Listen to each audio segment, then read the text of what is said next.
না পাই আমরা গ্রহণ করব। মানুষ এত জাহেল কেন, এত বোকা কেন, এত মূর্খ মানুষ কেন রাজনীতি করতে আসে? দাবি করবে ইসলাম কিন্তু কার্যক্ষেত্রে ইসলাম থাকবে না, এটা তো ঠিক না। জামাতের আগে যে বক্তব্য, সেখান থেকে তো কোনো জামাত ফিরে আসছে। আমি আমার বক্তব্য দেব, অন্যের বক্তব্য তার আমার বক্তব্য না। তারা যে কোনো ভালো জিনিসকে অন্যদিকে ডাইভার্ট করবে, এটা স্বাভাবিক, এটা দুনিয়ার কালচার। ইসলাম নারীদের সবচেয়ে বেশি ইজ্জত রক্ষা করেছে, অধিকার বাস্তবায়ন করেছে, তারা তাদেরকে পণ্য বানায়নি। আমি তো ঘরে বসে নারীদেরকে পয়সা দিতেছি। কোন বেকার নারী যদি থাকে, বিধবা নারী থাকে, অসহায় নারী থাকে, তাদের জন্য কাজই না করতে হয়, সরকার তাকে পে করবে।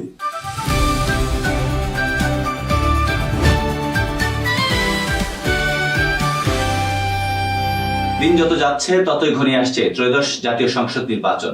উত্তপ্ত হচ্ছে রাজনীতির মাঠ, দাবি পাল্টা দাবি, অভিযোগ পাল্টা অভিযোগ জমা পড়ছে নির্বাচন কমিশনের কাছে। জাতীয় সংসদ নির্বাচনকে সামনে রেখে বাংলাদেশ জামায়াতে ইসলামী এবং ইসলামী আন্দোলন বাংলাদেশ সহ যে 11টি দল নির্বাচনী সমঝোতায় জোটের চেষ্টা চলছিল, শেষ পর্যন্ত সেই জোটে সামিল হয়নি ইসলামী আন্দোলন বাংলাদেশ।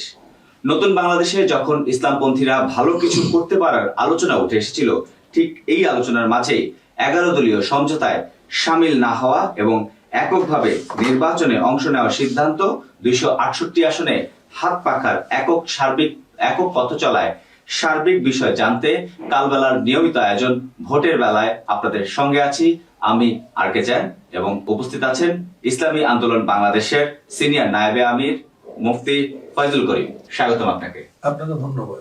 প্রথমে আপনার কাছে আমরা জানতে চাই যে নির্বাচনী ঐক্যে না যাওয়ার মূল কারণটা কি এবং এর পেছনে কে দায়ী? না, আমরা আসলে নির্বাচনী ঐক্যে আহ্বায়ক আমরাই ছিলাম, এবং সে ঐক্যর একটা মূল নীতি ছিল ইসলামের পক্ষে একটা বাক্স, ইসলাম হুকুমাত কায়েম করা। আমরা ইসলাম হুকুমাত কায়েম করার জন্যই মানুষকে আহ্বান করেছিলাম, ইসলামের পক্ষে একটা বাক্স দেব। কিন্তু হঠাৎ করে দেখলাম আমাদের শরিকরা অনেকেই ইসলাম হুকুমাত চান না। তারা বলছে আমরা ক্ষমতায় গেলে, আল্লাহ যদি ক্ষমতায় বসান, তাহলে শরিয়া ভিত্তিক তারা আইন পাশ করবে না এবং ইসলাম অনুযায়ী দেশ পরিচালনা করবে না, প্রচলিত আইনে দেশ চালাবে। তাহলে আমরা আহ্বান কি করেছিলাম? ইসলামের পক্ষে একটা বাক্স।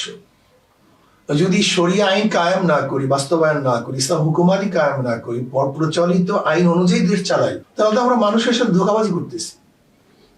এর জন্য আমরা এক বাক্স রাখছি, এখন আহ্বান করছি ইসলামী আন্দোলন বাংলাদেশ যদি ক্ষমতায় যায়, আল্লাহ পাক যদি তার ক্ষমতায় বসান, তাহলে তারা কোরআন ও সুন্নাহ অনুযায়ী দেশ পরিচালনা করবেন। এর সাথে যারা ছিল তারা থাকবে, যারা থাকবে না তারা বের হয়ে যাবে।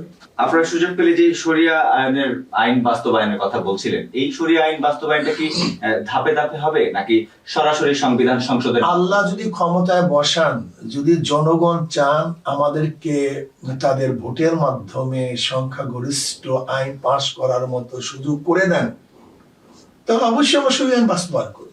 সেক্ষেত্রে ভিন্ন ধর্মীদের অবস্থান কি হবে? শরিয়ার মধ্যে তো সমস্যা, আসলে শরিয়া একটা আইন, একটা ল, একটা নিয়ম, আদর্শ। যেমন সেকুলার একটা আদর্শ, ডেমোক্রেসি একটা আদর্শ, কমিউনিজম একটা আদর্শ, শরিয়া একটা আদর্শ, একটা কানুন, একটা আইন। এই আইনের মাধ্যমে হিন্দু, বৌদ্ধ, খ্রিস্টান সমস্ত মানুষ কিভাবে বসবাস করবে, তাদের অধিকার কিভাবে বাস্তবায়ন হবে, সবকিছু দেয়া আছে। কিন্তু আমরা মনে করি শরিয়া আইন হলে হিন্দুরা থাকতে পারবে না, তার পূজা আশ্রয় করতে পারবে না। এটা সম্পূর্ণ ভুল, এই ব্যাখ্যাটাই ভুল। এখন আমরা ডেমোক্রেসি আইন অনুযায়ী চলি, তখন শরিয়া আইন অনুযায়ী চলবো। এখন মানুষ ডেমোক্রেসির মাধ্যমে যে জুলুম, অত্যাচার, অবিচারের শিকার হচ্ছে, শরিয়া আইন হলে কোনো মানুষ জুলুম, অত্যাচার, অবিচার হবে না, সাম্য, মানবিক মর্যাদা, সামাজিক ন্যায় বিচার প্রতিষ্ঠিত হবে। কিন্তু অবস্থা হলে পাশ্চাত্যরা শরিয়া ফুবিয়া, ইসলাম ফুবিয়া আমাদের মতো এমন ভাবে ঢুকানো হয়েছে, ইসলাম মানেই কি? আচ্ছা বলেন তো, ডেমোক্রেসিতে ইসলাম অনুযায়ী চলতে আমাদের কষ্ট হয় না? হাজার জায়গায় কষ্ট হয় না? এদেশে কমিউনিজম হয়, ইসলাম অনুযায়ী চলতে কষ্ট হবে না? তখন বাধা দেন না কেন? তখন প্রশ্ন আসে না কেন? এখনো তো ইসলাম অনুযায়ী চলতে আমাদের কষ্ট হচ্ছে। যদি শরিয়া বাস্তবায়ন হয় তখন কার কষ্ট হবে না? আলোচনাটা তো ইসলামিক দলগুলো থেকে আসার কথা ছিল। এবং দেখেন জামাতের আগে যে বক্তব্য, আগে যে তাদের লোগো, সেখান থেকে তো কিন্তু জামাত ফিরে আসছে, এবং আগে সদস্য ফরম পূরণ করার যে তাদের ছিল, ভিত্তি ছিল ইসলাম হুকুমাত কায়েম করা, সেখানে তো সেটা এখন নাই। আমার প্রশ্ন হলো, দাবি করবে ইসলাম কিন্তু কার্যক্ষেত্রে ইসলাম থাকবে না, এটা তো ঠিক না। কথায় কাজে মিল থাকা উচিত। জামাত ইসলামী শরিয়া আইনের পরিবর্তে এখন প্রচলিত আইনের দেশ শাসনের পক্ষে, আসলে ইসলামী আন্দোলন বাংলাদেশ বিষয়টি কিভাবে দেখছে? এটা ভালো চোখে দেখছে না। এটা ইসলামী আন্দোলন বাংলাদেশ মনে করে এটা জনগণের সাথে প্রতারণা, মানে তাহলে কি স্পষ্ট প্রতারণা। তাহলে কি ইসলামী আন্দোলনের দৃষ্টিতে জামায়াত এখন পূর্ণাঙ্গ ইসলামপন্থী দল নয়? অবশ্যই না। তারা ঘোষণা যা দিয়েছে সে অনুযায়ী অবশ্যই না, তাদের ঘোষণা অনুযায়ী। যদি আগামী দিনে শরিক দলগুলো আবারও শরিয়া এবং ইসলামী আইন প্রশ্নে স্পষ্ট অবস্থান নেয়, তখন কি আপনাদের পুনর্বিবেচনার সুযোগ থাকবে? অবশ্যই, অবশ্যই থাকবে। জোট ছাড়া যে সিদ্ধান্ত, এই সিদ্ধান্তে আপনাদের মাঠে যারা কর্মী আছে তাদের মধ্যে কোনো বিভ্রান্তি সৃষ্টি হচ্ছে কি না, আমাদের কর্মীরা তো তার ইসলাম হুকুমাত চায়, আমরা তাদেরকে সেইভাবে তৈরি করেছি। কাজে যেহেতু ইসলামী হুকুমাতের জন্য আমাদের কর্মীরা আগ্রহী এবং সেই অনুযায়ী তারা মাঠ ময়দানে কাজ করতেছে এবং সেই বক্তব্য থেকে আমরা পিছুটি নেই, কাজে এর মধ্যে তাদের আগ্রহ আরো বেড়ে গেছে, অনেক গুণ বাড়ছে এবং তাদের উৎসাহ উদ্দীপনা আরো বাড়ছে, আমরা যা দেখতেছি। জোট ছাড়ার পর আপনাদের সম্পর্কে নানা ধরনের গুঞ্জন শোনা যাচ্ছে। কেউ বলছে আদর্শিক কারণে আপনারা জোট ভেঙে দিয়েছেন, কেউ বলেছেন আপনাদের চাহিদা মোতাবেক আসনের বিষয়ে সমঝোতা না হয় জোট ভেঙে দিয়েছেন। আবার কারো কারো মতামত হচ্ছে যে তৃতীয় কোনো পরামর্শের কারণে, তৃতীয় কোনো পক্ষের পরামর্শের কারণে আপনারা জোট ভেঙেছেন। আসলে বিষয়টা কি? আসলে বিষয়টা আদর্শিক। আমার বক্তব্য তো অন্য কোনো বক্তব্য হবে না, আমি আমি আমার বক্তব্য দেব, অন্যের বক্তব্য তো আমার বক্তব্য না। এখন কেউ যদি মনে করে, সে মনে করতেই পারে। যেমন দেখছেন ইদানিং সরাই এসে যে পুরো আর্মি আমাদের চরমটাই ঘেরে দিয়া হেলিকপ্টার টাকা উদ্ধার করতেছে। এগুলির সাথে কোনো আসলে সম্পর্ক আছে? মিথ্যা বিভ্রান্ত ছড়ানো যার দায়িত্ব, তারা যে কোনো ভালো জিনিসকে অন্যদিকে ডাইভার্ট করবে, ভালো জিনিসকে অন্যদিকে, এটা স্বাভাবিক, এটা দুনিয়ার কালচার। কিন্তু আমরা মনে করি যে আমাদের মূল এখানে না থাকার সবচেয়ে বড় কারণ হলো আদর্শ। যেহেতু আপনারা বলছেন যে আদর্শিক কারণেই আপনারা সরে এসেছেন, সেক্ষেত্রে আমরা জানতে চাই যে আসলে তৃতীয় পক্ষের কোনো পরামর্শ আপনাদের সাথে আছে কিনা? না, কেন থাকবে? তৃতীয় পক্ষে পরামর্শ অনুযায়ী আমরা চলি না, আমরা আমাদের পরামর্শ অনুযায়ী চলি। আমাদের সুরা আছে, আমাদের মজলিস আহমেলা আছে, আমরা সারা রাত্র প্রায় 12টা 12:30 পর্যন্ত আমাদের মজলিস সুরার সাথে আমরা পরামর্শ করছি। গোটা বাংলাদেশে আমাদের মজলিস সুরা আছে, সেই সুরার সাথে সারা রাত্র প্রায় রাত্র 12টা পর্যন্ত আলোচনা, পর্যালোচনা, তাদের বক্তব্য শোনার পর আমরা সিদ্ধান্ত গ্রহণ করেছি। তৃতীয় পক্ষের বক্তব্য আমরা নেব কেন? ইসলামী আন্দোলন বাংলাদেশ তো বিদেশি এবং কোন দলের এজেন্ডা বাস্তবায়ন করার জন্য তার আন্দোলন সংগ্রাম করে না। এই যে আপনারা জোট থেকে বের হয়ে গেলেন, বাংলাদেশে একটা নতুন ইসলামী জোট হচ্ছিল, ইসলামের শক্তিটা আরো বেড়ে যাচ্ছিল। আপনারা জোট থেকে বের হয়ে যাওয়ায় ইসলামপন্থীরা আরেকটু দুর্বল হয়ে যাচ্ছে কিনা? ইসলামপন্থীরা দুর্বল হয় না, তারা শক্তিশালী হচ্ছে, কিন্তু ইসলামের নামে যারা মানুষকে বিভ্রান্ত করার চক্রান্ত করছে তারা দুর্বল হবে। আপনাকেই বলছি, ইন্স্যুরেন্স করলে সিটিতে সুরক্ষা পাবেন নিশ্চিত। সেক্ষেত্রে আমরা যদি সরাসরি জামায়াতের কথাই বলি, অতীতেও জামায়াত এবং আপনাদের ইসলামী আন্দোলন বাংলাদেশের নেতাদের মাঝখানে আমরা অনেক বাহাস দেখেছি। তাদের কর্মকাণ্ড নিয়ে আপনারা অনেক কিছু বলেছেন এবং সমালোচনা করেছেন, এবং এমনকি এটাও বলেছেন যে তাদের ইসলাম সঠিক ইসলাম নয়। মানে তাহলে আপনারা যখন জোট বেঁধেছিলেন কোন বিবেচনায় জামাতের সাথে? আমরা তো তাদেরকে বললাম যে ইসলামের জন্যই, ইসলামকে ক্ষমতা বসাবার জন্য, যে আসুন আমরা বিগত দিনে যে যা বলছি না কেন ইসলামী ক্ষমতা বসার জন্য আমরা ঐক্য করি। কিন্তু যখন তারা দেখলাম 11th আওয়ার্ডে ইসলামী ক্ষমতা বসাতে চান, এবং দেখেন ভাই, আমি এদেশে মদ চলে না, আপনি কি মদ পান করবেন? আমি কি মদ পান করবো? এদেশে গাঁজা চলে না, আমি কি গাঁজা সেবন করবো না? এদেশে হাজারো হারাম চলে, আমি হারাম অনুযায়ী চলবো নাকি? কিন্তু আমরা দেখা যায় আমাদের ইসলামী লিডাররা তারা কোরআনের আয়াত, পর্দা করা তো কোরআনের আয়াতের কোন ব্যক্তির না, কিন্তু আমরা দেখলাম এক দলের আমির, সে বলছে আসেন ছেলে বন্ধুরা এখন যান, আমরা বৈষম্য দূর করে মেয়ে বন্ধুরা আসেন। তাই বৈষম্য দূর করে কার বিরুদ্ধে এই কথাটা বললেন তিনি? পর্দার ব্যাপারটা তো কোনো ব্যক্তি নাজেল করেন নাই, কোনো ব্যক্তির এটা আদর্শ বা নীতি না, আইন না, খোদা আল্লাহ পাক আইনটা নাজেল করছেন, কোরআন এই কথা বলছেন। এখন যদি বলে বৈষম্য দূর করি, তাহলে আসলে কার বিরুদ্ধে কথাটা বললাম? আপনি চিন্তা করে দেখছেন? এই ক্ষেত্রে আমি যদি আরেকটু আপনার সাথে যোগ দেই যে আমরা দেখেছি যে জামাত কিন্তু ইতিমধ্যেই বিধর্মী একজন, সনাতনী ধর্মের একজন প্রার্থীকেও আসলে তাদের মনোনয়ন দিয়েছে নির্বাচনে লড়ার জন্য। সেক্ষেত্রে তারা ইসলাম প্রচারে আসলে কিভাবে কাজ করবে? আসলে বর্তমান আমি যা দেখলাম, তাদের নীতিমালা, তাদের আদর্শ, তাদের পরিচিতির মধ্যে অনেক কিছু চেঞ্জ করছে, এবং ইসলাম শব্দ তারা লাগায় নেই, সেখানে ধর্ম সৎ, যে কোনো ধর্মের লোক হইলে তো হবে। আমি যেটা মনে করি, আমি জানি না সেটা কি মনে করছে। এখন এই প্রশ্ন তাদেরকে করতে হবে, এই প্রশ্নের জবাব তো আমি দেবো না, এই প্রশ্নের জবাব তাকেই দিতে হবে। আপনি পর্দার কথা বলছিলেন কিছুক্ষণ আগে, আমি আপনার কাছে একটু জানতে চাই যে আপনারা ক্ষমতায় গেলে নারীর পর্দা নিয়ে আসলে বিশেষ কোনো আইন করবেন কিনা? আমি অবশ্যই আমার নিজের পর্দা, আমি যারা মুসলমান তারা নিজেদের পর্দা, এটা শুধু পর্দা মহিলাদের জন্য না, পর্দা পুরুষদের জন্য ফরজ, পর্দা মহিলাদের জন্য ফরজ। আমি উভয়কে বলবো তারা সে আইন অনুযায়ী চলবে। তাহলে নারী ভোটারদের আকর্ষণে আপনারা আসলে বিশেষ কোনো কৌশল অবলম্বন করছেন? অবশ্যই তাদের মর্যাদা, তাদের ইজ্জত, তাদের অধিকারকে বাস্তবায়ন করব, এবং ইসলাম নারীদের সবচেয়ে বেশি ইজ্জত রক্ষা করেছে, অধিকার বাস্তবায়ন করেছে। তাদেরকে পণ্য বানায়নি, ইসলাম তাদেরকে পণ্য বানায়নি, বাজারজাত করার কোনো ব্যবহারের জন্য ইসলাম তাদেরকে ব্যবহার করেনি। ইসলাম মহিলাদেরকে বাজারজাত করবো, এখান থেকে কামাই করবো, এর জন্য ইসলাম মহিলাদেরকে কোনো অবস্থায় পণ্য বানায়নি। ইসলাম মহিলাদেরকে সম্মান, ইজ্জত, আবরু, তাদের মর্যাদা অনেক অনেক উঠাইছেন ইসলাম। শুধু কি তাই, ইসলামের মধ্যে নারীদের মর্যাদা এত বেশি, আপনি চিন্তা করতে পারবেন। ইসলাম এরকম আছে, কেউ যদি একটা কন্যা সন্তান জন্ম দেয়, আল্লাহ পাক তাকে জান্নাতের সুসংবাদ দান করছে। 2টা কন্যা সন্তান জন্ম দিলে 2টা জান্নাতের সুসংবাদ, 3টা কন্যা সন্তান জন্ম দিলে 3টা জান্নাতের সুসংবাদ। এরকম আছে গোটা দুনিয়ার কোন বিধানের মধ্যে? নারীদের ইজ্জত আবরু সবচেয়ে ইসলাম বেশি রক্ষা করেছে।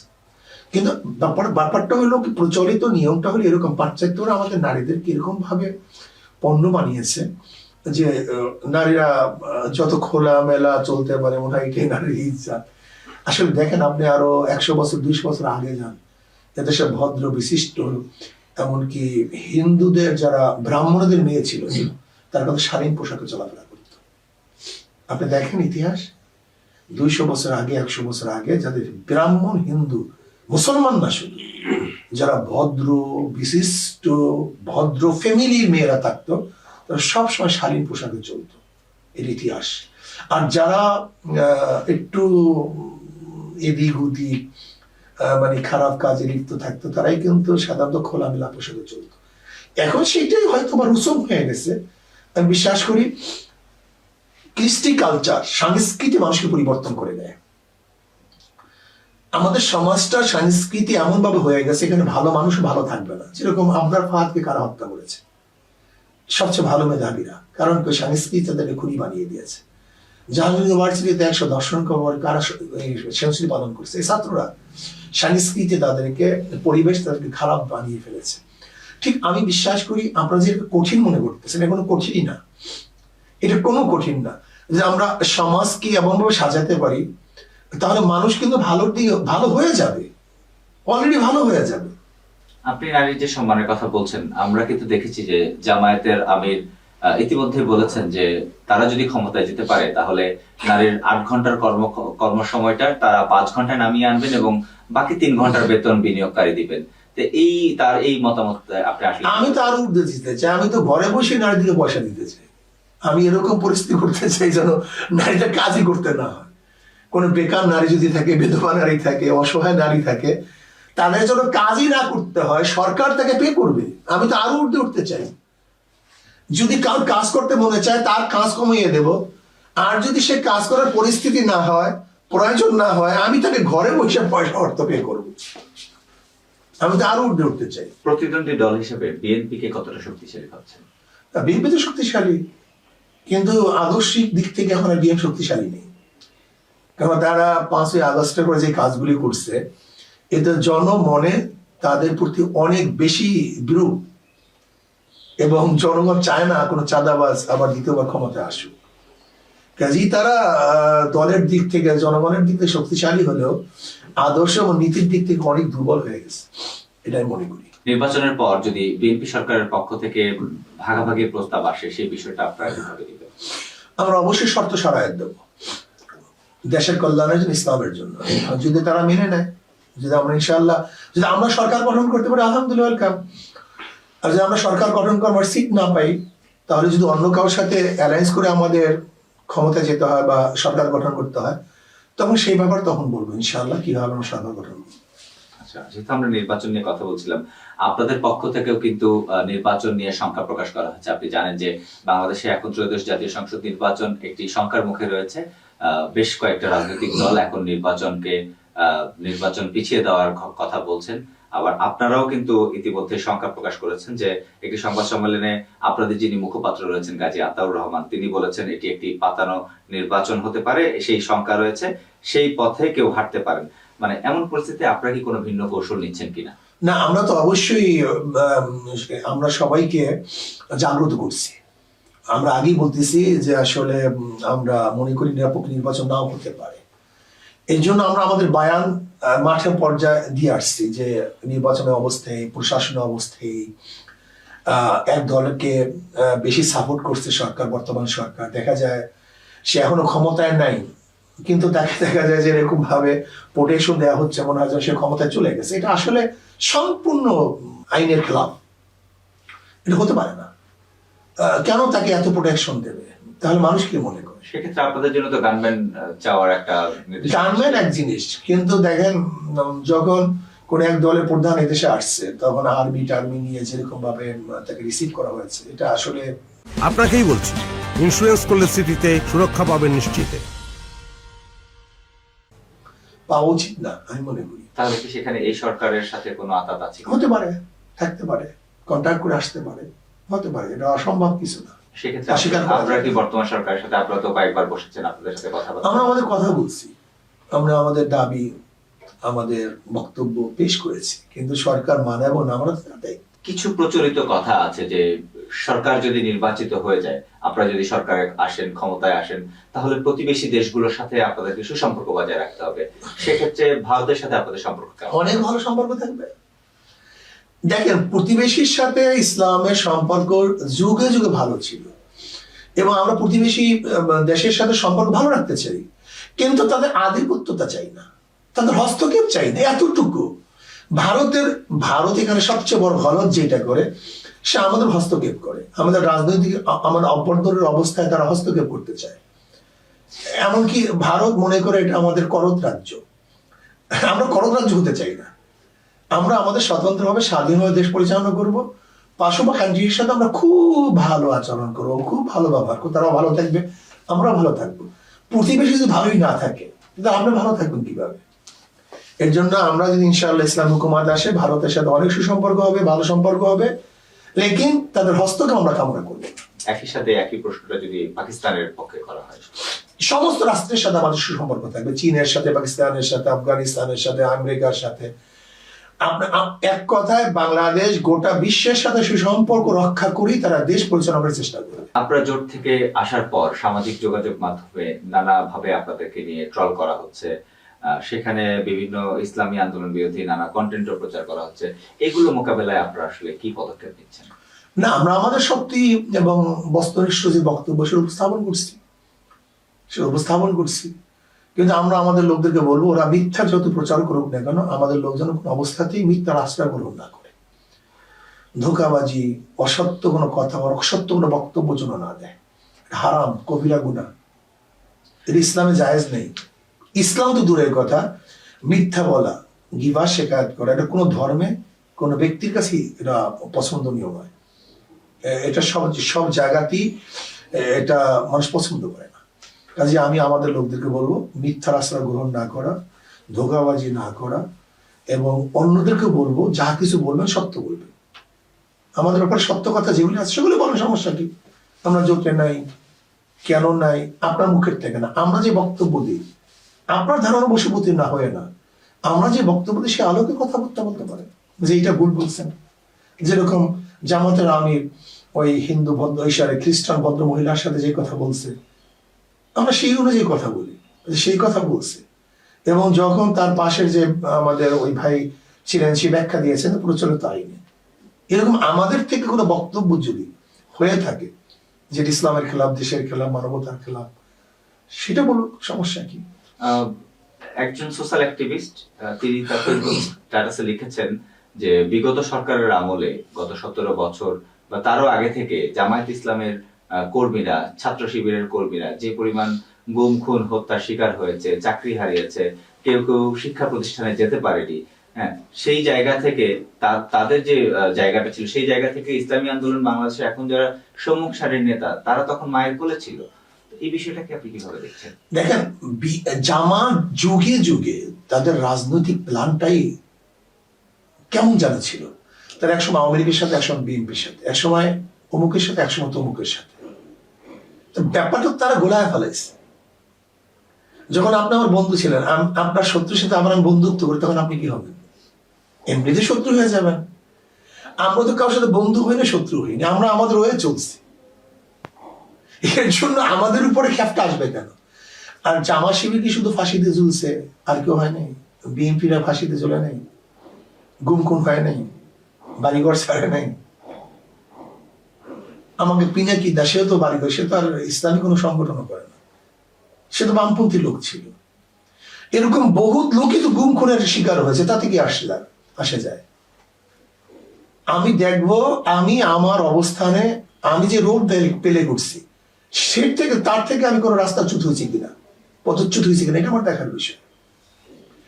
এখন আমরা তো, আমি কেসে পড়ছি, আপনি জানেন আমার ব্যাংক অ্যাকাউন্ট করা হয়েছে, তদন্ত ফেস করা হয়েছে, এরপরে আমার বিরুদ্ধে কেস হয়েছে, আমি অনেক কিছু হয়েছে। কিন্তু আলহামদুলিল্লাহ, যেহেতু আমরা সত্যের উপরে আসি এবং আমাদের নীত আদর্শের উপরে আসি, এর জন্য হয়তো বা আওয়ামী লীগ চায় না যে আমরা কারোর সাথে মিশে যাই, আবার অন্য কোনো দল চায় না যে আমরা আওয়ামী লীগের সাথে মিশে যাই।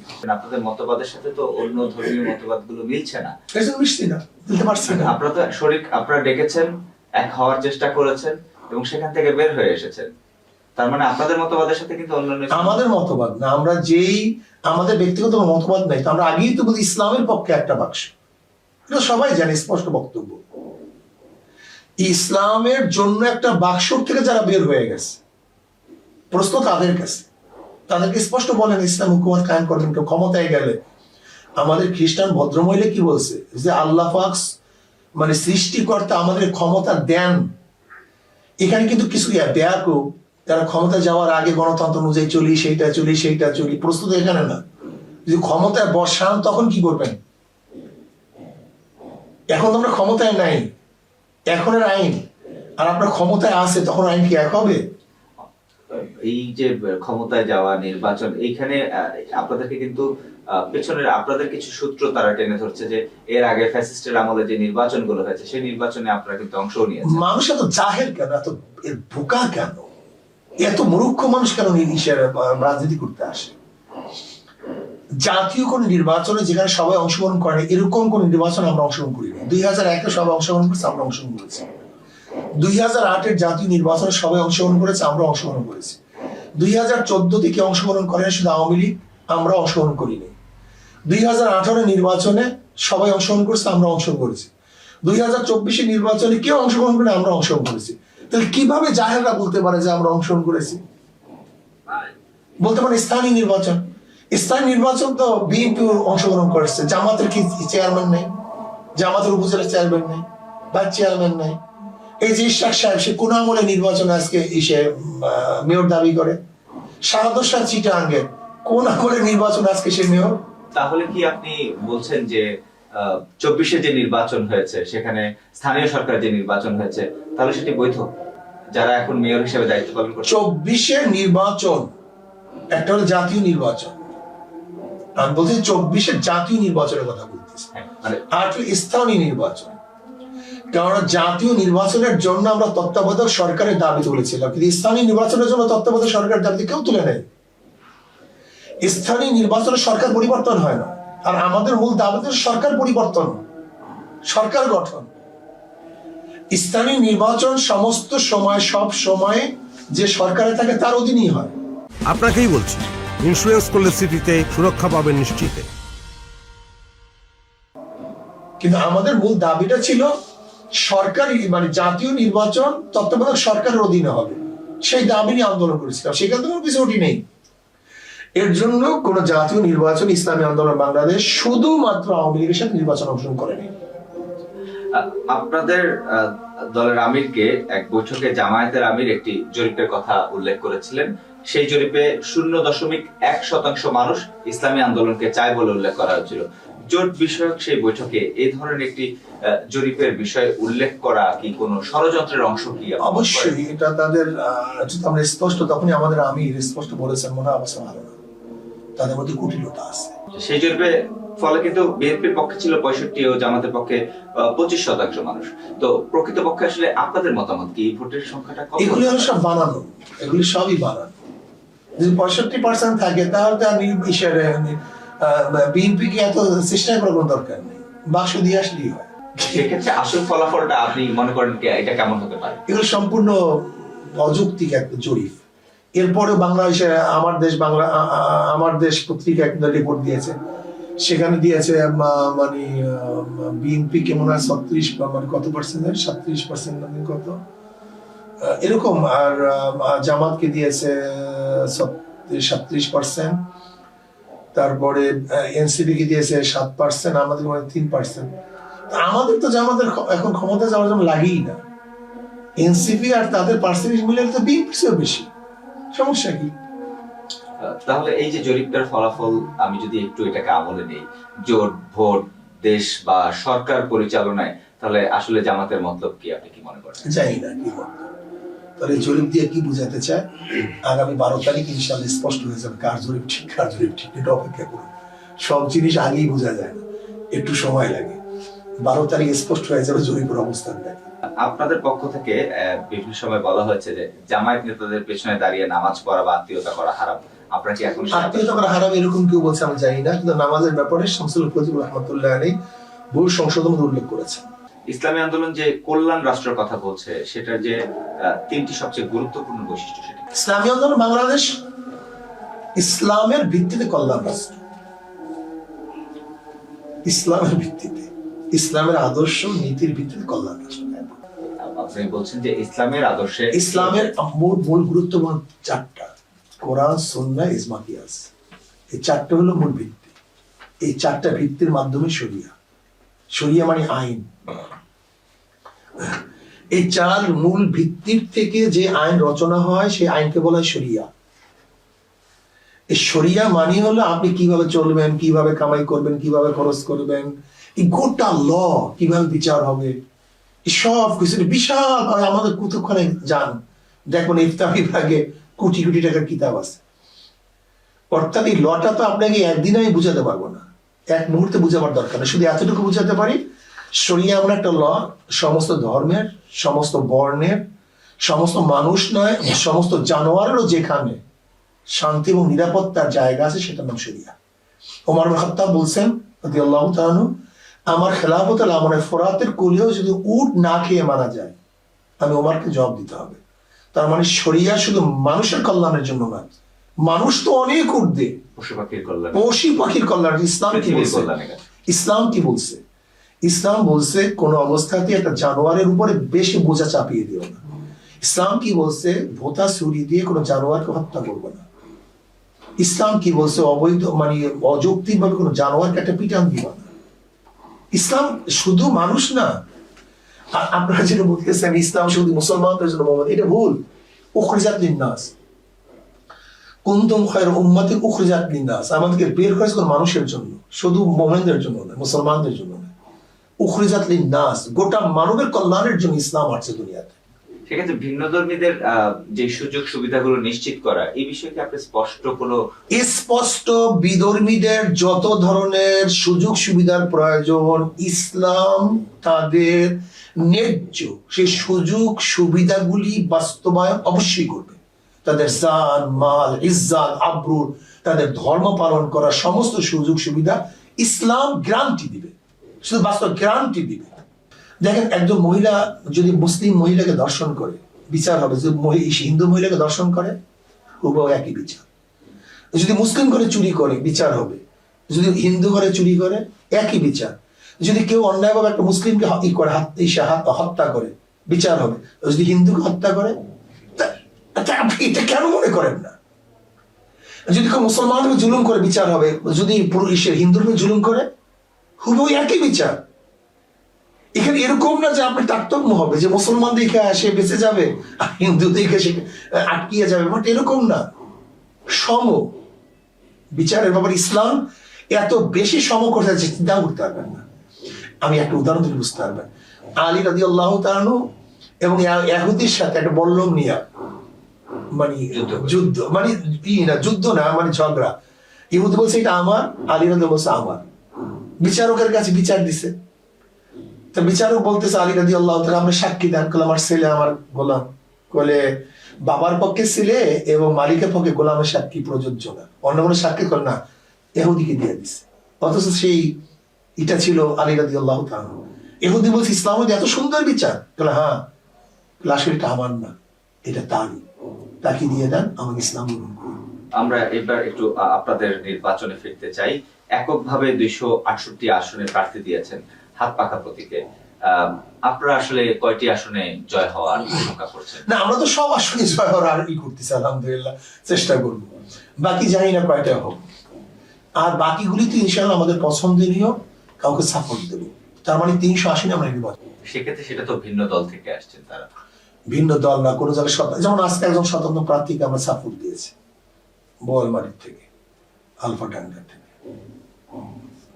বোয়ালমারি মধুখালীর থেকে একজনকে স্বতন্ত্র সাপোর্ট দিয়েছে। ওখানে আমাদের প্রার্থী নেই, সেদিন তার একটা ভালো।